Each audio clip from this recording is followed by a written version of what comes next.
নমস্কার। কবিগুরু রবীন্দ্রনাথ ঠাকুরের হঠাৎ দেখা। রেলগাড়ির কামরায় হঠাৎ দেখা। ভাবিনি সম্ভব হবে কোনো দিন। আগে ওকে বারবার দেখেছি, লাল রঙের শাড়িতে, ডালিম ফুলের মতো রাঙা। আজ পরেছে কালো রেশমের কাপড়, আঁচল তুলেছে মাথায়। দোলন চাপার মতো চিকন গৌর মুখখানি ঘিরে মনে হলো কালো রঙের একটা গভীর দূরত্ব ঘনিয়ে নিয়েছে নিজের চারদিকে। যে দূরত্ব শস্য ক্ষেতের শেষ সীমানায়, শালবনের নীলাঞ্জনে। থমকে গেল আমার সমস্ত মনটা।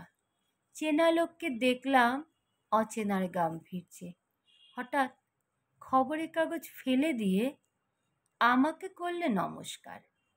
সমাজবিধির পথ গেল খুলে, আলাপ করলেন শুরু। কেমন আছো, কেমন চলছে সংসার, ইত্যাদি। সে রইল জানলার বাইরের দিকে চেয়ে, যেন কাছের দিনের ছোঁয়াচ পার হওয়া চাহনিতে।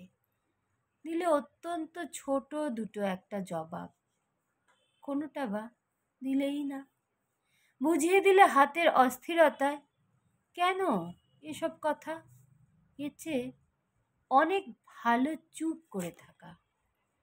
আমি ছিলেন অন্য বেঞ্চিতে ওর সঙ্গী সাথীদের সাথে। একসময় আঙুল নেড়ে জানালে কাছে আসতে। মনে হলো কম সাহস নয়। বসলুম ওর এক বেঞ্চিতে।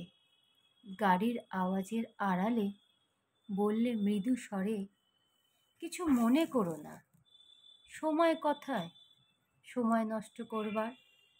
আমাকে নামতে হবে পরের স্টেশনে, দূরে যাবে তুমি, দেখা হবে না আর কোনো দিনই। তাই যে প্রশ্নটার জবাব এত কাল থেমে আছে, শুনবো তোমার মুখে, সত্য করে বলবে তো? আমি বললুম, বলবো।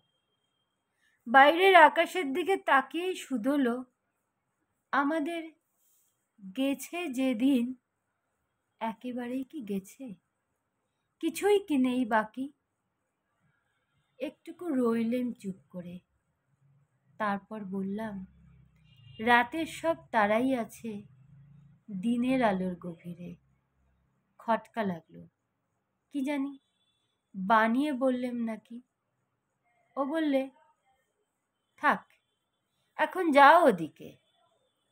সবাই নেমে গেল পরের স্টেশনে, আমি চললেম একা।